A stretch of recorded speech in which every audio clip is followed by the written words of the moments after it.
হরে কৃষ্ণ। শুভ একাদশী তিথি, ইন্দ্রিয়া একাদশী মাহাত্ম্য।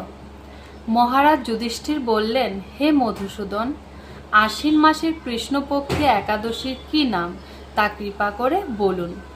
শ্রীকৃষ্ণ বললেন, হে রাজন, আশ্বিন মাসের একাদশী ইন্দ্রিয়া নামে পরিচিত। এই ব্রত প্রভাবে মহাপাপ বিনষ্ট হয়, এমনকি কর্মবিপাকে যারা নিম্নজনী লাভ করেছেন সেই পূর্বপুরুষদেরও উত্তম গতি লাভ হয়। এই একাদশীর মাহাত্ম্য শোনা মাত্রই সামবেদীয় যজ্ঞফল প্রাপ্ত হওয়া যায়।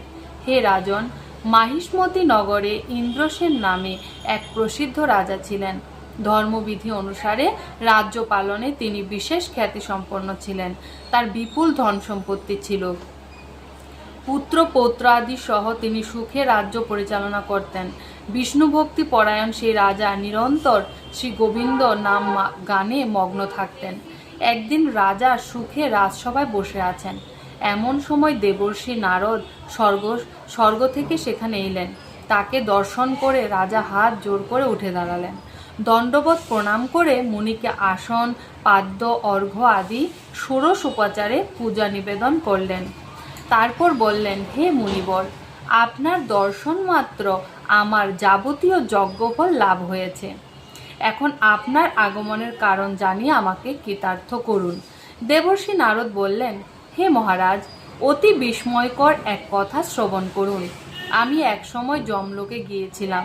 সেখানে যমরাজের সভায় বহু পুণ্যকারী আপনার পিতাকে দেখলাম। ব্রতভঙ্গ পাপে তাকে সেখানে যেতে হয়েছে। হে রাজন, আপনার পিতা যে সংবাদ প্রেরণ করেছেন আমি এখন তা আপনাকে বলছি। তিনি বললেন, হে ঋষিবর, মাহিষ্মতির ইন্দ্রসেন রাজা আমার পুত্র।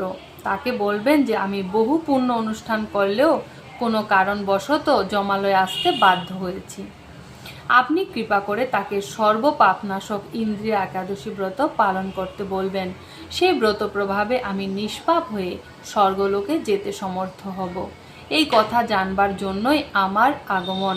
হে রাজন, আপনার পিতার মঙ্গল বিধানে আপনি যথাবিধি ইন্দ্রিয়াব্রত পালন করুন। রাজা জিজ্ঞাসা করলেন, হে দেবর্ষি, সেই ইন্দ্রিয়াব্রতের বিধি কি?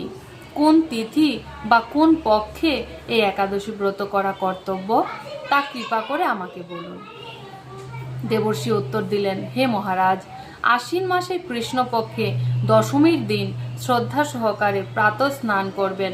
মধ্যাহ্নে ভক্তিভাবাপন্ন হয়ে পুনরায় স্নান করবেন এবং রাত্রিকালে ভূমিতে শয়ন করবেন। পরদিন একাদশীতে প্রাতঃকৃত্যাদি সমাপন করে